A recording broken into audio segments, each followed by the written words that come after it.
Hello everyone, welcome again बच्चे आज हम डिस्कस करेंगे अर्थमेटिक प्रोग्रेशन। कंप्लीट चैप्टर मैं आपको यहाँ पे शॉर्ट में समझा रही हूँ। लास्ट मिनट या फास्ट रिवीजन आप कह सकते हैं। इसका आपको हेल्प करेगा आपके एग्जाम से पहले रिवाइज करने में कंप्लीट चैप्टर को। ठीक है, तो देखिए एपी चैप्टर में है क्या, कौन से फॉर्मूले में है, कैसे यूज करना है और क्या क्या उसमें हम लोग करेंगे। ठीक है, तो देखिए बच्चों आपके इस चैप्टर में बच्चे कंप्लीट जो आपको एक्सरसाइजेज हैं वो हैं 3 एक्सरसाइज। ओके, 3 एक्सरसाइजेज हमारे पास हैं। 3 में से जो फर्स्ट एक्सरसाइज है वो है basics, second exercise is based on a formula and third one again based on a formula. Okay, so let's start. देखिए बच्चों अरिथमेटिक प्रोग्रेशन क्या होता है सबसे पहले समझना जरूरी है, क्योंकि फर्स्ट एक्सरसाइज के क्वेश्चन यहीं से आपके सॉल्व होंगे। ओके, तो देखिए अरिथमेटिक प्रोग्रेशन जिसको हम शॉर्ट में एपी कहते हैं, क्या होता है? लिस्ट ऑफ नंबर्स, यानी कि आपके पास कुछ नंबर्स दिए हुए हैं, नंबर्स की एक लिस्ट है। लेकिन बच्चों नंबर ऐसे नहीं है कि आपने कुछ भी ले लिया। फॉर एग्जाम्पल अगर मैं बात करूं यहाँ पे, अगर मैं यहाँ पे लिख लेती हूँ 2, 5, 7, ठीक है, फिर 8 देन 9, तो ये नंबर हैं। ठीक है, ये भी एक लिस्ट ऑफ नंबर्स हैं, लेकिन ये जो है कैसे नहीं आए हैं? That is obtained by adding a fixed number two the preceding term. यानी कि एपी क्या हो गई? ऐसे नंबर्स हमारे पास कुछ होंगे जो कि क्या हो, फिक्स्ड नंबर ऐड करने पे अगला नंबर हमें मिले। फॉर एग्जांपल 2 में ऐसा क्या जोड़ें कि 5 आ जाए, तो देखिए 3 जोड़ा।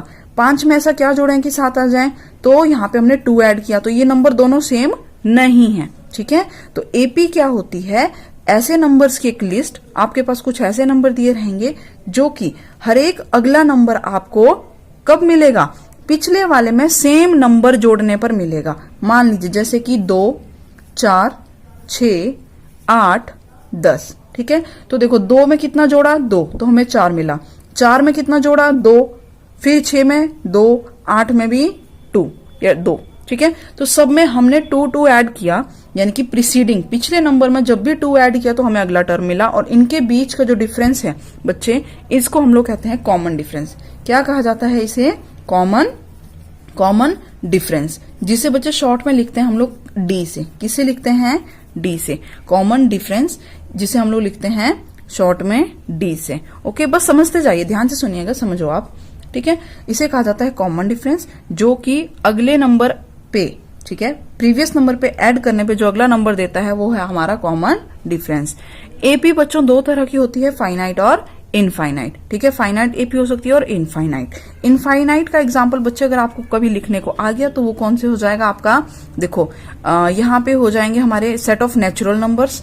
ठीक है, set of natural number, integers. ठीक है, ये किसके एग्जाम्पल हो गए? इनफाइनाइट। फाइनाइट सीरीज है, जैसे कि मैंने यहाँ पे 2, 4, 6, 8, 10 तक लिखा बस। ठीक है, और इसी को अगर इनफाइनाइट बनाना हो तो मैं यहाँ पे अगर 3 बिंदी इस तरह से कंटिन्यू कर देती हूँ तो इसका मतलब ये भी क्या हो गई? इनफाइनाइट चलते जा रहा है। ओके, नेक्स्ट देखिए यहाँ पे मैंने A1, A2, A3, A4, AN तक लिखा है। बच्चों ये किसको बताता है? ये बताता है एपी के इन नंबर्स को। यानी कि मान लीजिए जो पहले नंबर, जैसे आप क्लास में रोल नंबर होते हैं आपके, उसी तरीके से मान लो ये फर्स्ट बच्चा, ये सेकंड बच्चा, ये थर्ड, ये फोर्थ, ये फिफ्थ। उसी तरीके से यहाँ पे देखो A1 यानी कि फर्स्ट नंबर। बच्चों एपी में इन नंबर्स को, जो ये नंबर्स होते हैं, इन्हें कहा जाता है टर्म। इन्हें हम लोग क्या बोलते हैं? टर्म। ठीक है, तो देखिए इस एपी में यहाँ पर फर्स्ट टर्म को क्या लिख रहे हैं? A1, सेकंड को 2 है, सेकंड टर्म है तो A2, थर्ड है A3, फोर्थ है A4 एंड लास्ट चलते जा रहे हैं AN। nth टर्म को लिखते हैं बच्चों AN। ठीक है, तो ये हम लोग डिनोट करने का या लिखने का तरीका है। नेक्स्ट देखो फर्स्ट टर्म को आप लोग क्या कह सकते हैं? A। फर्स्ट टर्म को क्या नाम दिया गया है? A। ठीक है, A1 को आप लोग क्या value they the? A। For example roll number 1 में कौन सा बच्चा है? राम। रोल नंबर 2 में कौन है? श्याम। 3 पे गीता, 4 पे सीता, इस तरीके से। तो देखिए यहाँ पे A1 में कौन बैठा है? A। A2 में जो बैठा था बच्चा यहाँ पे एपी में, वो हमें कैसे मिला? पिछले रोल नंबर में D जोड़ने पर। D क्या होता है? Common difference. ठीक है, अब A3 पिछले नंबर में फिर D जोड़ा तो D प्लस D कितना हो गया? 2D। फिर A4 कैसे मिला? यहाँ पे हमने D जोड़ा तो A4 मिला। तो बच्चों यहाँ से क्या नोट हुआ? A1 की वैल्यू अगर A मानी तो A2 कितना हो गया? A plus D। A3 किसके बराबर हो गया? A plus 2D। A4 किसके बराबर हो गया? A plus 3D। जब फोर्थ टर्म तो यहाँ पे 3, जब थर्ड नंबर था तो यहाँ पे 2, जब सेकंड था तो यहाँ D और जब फर्स्ट था तो यहाँ A था। जब nth टर्म की बारी आई तो देखो एक नंबर कम चल रहा है, यहाँ 4 था तो यहाँ 3 है। इसका मतलब nth जब आएगा तो उसको क्या लिखेंगे, a प्लस n में से एक कम कर दो, n माइनस 1 इंटू डी। तो यहीं से हमारा फॉर्मूला बन गया जिसे हम कहते हैं nth टर्म ऑफ AP, कि nth टर्म AP की क्या होगी, उसे कहते हैं an is equal to a plus n minus 1 into D. देखिए यहां से भी हमें मिल रहा है an is equal to a plus n minus 1 into D. Okay बच्चे, अच्छा फर्स्ट एक्सरसाइज आपकी यहां से लेके यहां पर इस फॉर्मूले में ओवर हो रही है। ये क्या लिखा है मैंने, डी का फॉर्मूला डिफरेंस, जिसे कॉमन डिफरेंस कहते हैं। बच्चों आप कैसे कैलकुलेट करोगे, आपके सामने जैसे मैंने ये जो एग्जांपल लिया है 2, 4, 6, 8, 10 का, ऐसे एक एपी दी रहेगी, कहेंगे इसका डिफरेंस कैलकुलेट करो, कॉमन डिफरेंस। तो बच्चों आपने क्या करना होता है, जैसे ये A1 है, ये A2 है, ये A3 है, तो A3 माइनस A2, यानी कि जो भी नंबर आप यहां लेंगे उसमें से ठीक एक पिछले वाले को आपने माइनस करना होता है, अगले वाले में से पिछले नंबर को घटा दो, तो जो आपको मिलेगा वो क्या मिलेगा, कॉमन डिफरेंस। पर कई बार अब फर्स्ट एक्सरसाइज में आपको क्वेश्चन है कि चेक करो ये एपी है या नहीं है, तो एपी है या नहीं ये पता कैसे चलेगा, उनका डिफरेंस सेम होना चाहिए, डिफरेंस सेम होना चाहिए। यहां पे डिफरेंस क्या है, 4 माइनस 2 2, 6 माइनस 4 2, 8 माइनस 6 2, तो ये तो एपी हो गई। कई जगह बच्चों अगर मान लो यहाँ 7 हो जाता, आपने तो इन दो का निकाला, जी 2 था, आपको 2 या 3 कंसेक्यूटिव लगातार नंबरों को चेक करना है। जैसे कि मैंने A3 माइनस A2 किया, फिर A4 माइनस A3 किया, देन A5 माइनस A4 किया। अगर ये तीनों सेम हैं तो हमारा डिफरेंस सेम आ रहा है सब में, इसका मतलब ये एक एपी है। तो बच्चे यहां तक आपकी एक्सरसाइज 1 कंप्लीट है, ठीक है। अब मैंने अभी आपको nth टर्म का फॉर्मूला बताया, यहां से आपकी नेक्स्ट एक्सरसाइज के क्वेश्चन है, क्या है, nth term of AP an is equal to a plus n minus 1 into D. nth term का अब देखो बच्चों यहाँ पे ना 1, 2, 3, 4 कोई भी जब फॉर्मूला बनता है उसमें कुछ वेरिएबल होते हैं, कुछ आप लोग x, y, z कुछ भी हमारे पास होता है, उसकी वैल्यू हमें फाइंड आउट करनी होती है। यहां पर देखो एक an आ रहा है, एक a है, एक n है और एक d है। इसका मतलब 1, 2, 3, 4 हमारे पास 4 वेरिएबल हो गए, यानी कि 4 वैल्यू हैं जो बदल सकती हैं, ठीक है। तो इन 4 में से बच्चे एक वैल्यू जो है वो मिस होगी, यहां से आपका क्वेश्चन बनेगा। 4 में से एक वैल्यू मिसप्लेस होगी या गायब होगी या कम दे रखी होगी, वही आपको ढूंढनी है या फाइंड आउट करनी है। अब देखिए an यानी कि इस का मतलब क्या है और इस n का मतलब क्या है, बच्चे यहीं पे सबसे ज्यादा कंफ्यूज होते हैं। an क्या होता है, nth टर्म, यानी कि जो जैसे मैं कहूं 5वें नंबर पे, छठे पे, nth नंबर पर कौन बैठा है उसकी वैल्यू की बात होती है, इसलिए मैंने यहां शॉर्ट में लिख दिया। दैट इज nth टर्म का मतलब क्या है, जो वैल्यू उस जगह पे है, ठीक है, जो भी नंबर वहां पे वैल्यू है उसकी वो बतानी है। जैसे कि यहाँ के 2, 4, 6 मैंने ये एपी लिखी, कंटिन्यू किया और लास्ट में जाके यहाँ पे 100 लिख दिया, ठीक है। अब यहाँ पे मुझे n नहीं पता कौन से नंबर पे है, लेकिन मुझे पता है nth जो भी nth नंबर पे बैठा हुआ है वो कौन है, 100 है, समझ गए। nth 100 और n हमें नहीं मालूम यहाँ पे क्या है, जैसे यहाँ n क्या है 1, यहाँ पे 2, यहाँ पर 3, तो यहाँ पे हमें n की वैल्यू फाइंड आउट करनी होगी इस क्वेश्चन में, क्योंकि a मालूम है, यहाँ से हम d निकाल लेंगे, हमारे पास an भी दे रखा है, तो यहाँ पे आपको n फाइंड आउट करना होगा, ठीक है बच्चों। तो ऐसे क्वेश्चन आपके बनेंगे यहाँ से। तो a होता है आपकी फर्स्ट टर्म, जो भी पहली AP का पहली संख्या होगी उसे फर्स्ट टर्म a कहते हैं, ठीक है।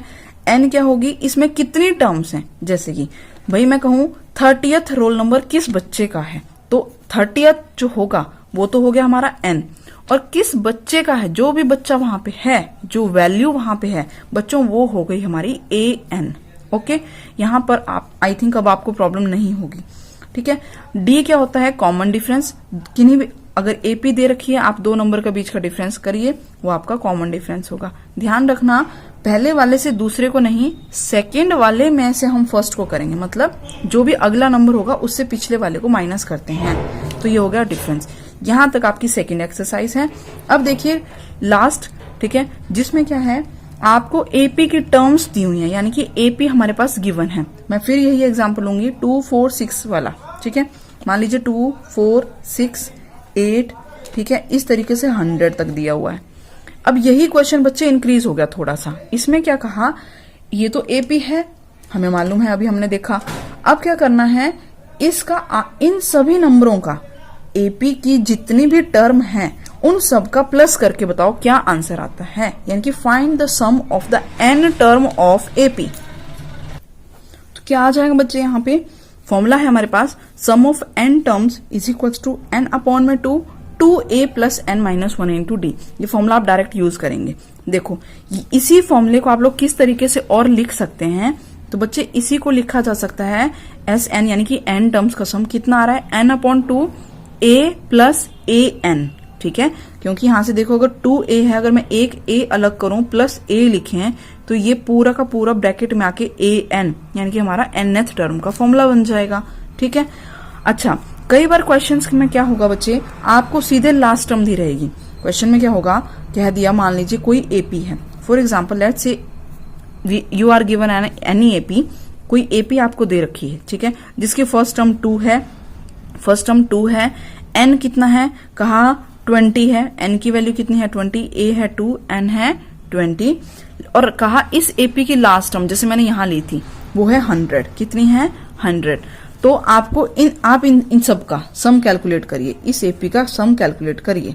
ठीक है, तो यहाँ पे बच्चे जरूरी नहीं है एन की वैल्यू 20, यहाँ मैंने गेस किया है, ये इसी तरीके से मान रही हूँ। तो आपको लास्ट टर्म अगर डायरेक्ट दे रखी है और एन दिया है और ए दिया है, तब उस केस में आप ये फॉर्मूला लगा सकते हैं। ठीक है, यहाँ पे एन 20 नहीं आएगा, कुछ और वैल्यू ही आएगी शायद इसमें।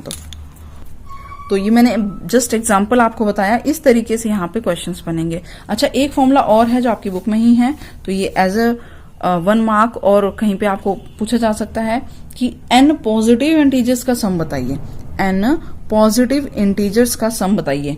तो यानी कि 1 2 3 इस तरीके से स्टार्ट हो रहे हैं, तो उनका सम किसके इक्वल होता है n प्लस 1 अपॉन में 2। ठीक है, ये आपके पास एक फॉर्मूला है। तो बच्चों ये है हमारा चैप्टर अरिथमेटिक प्रोग्रेशन हमने कंप्लीट किया। इसी तरीके से बाकी सारे चैप्टर कंप्लीट करवाऊंगे आपके, तो चैनल को सब्सक्राइब जरूर कर लो। Okay, see you in the next video, till then take care, bye bye and all the best for your exams.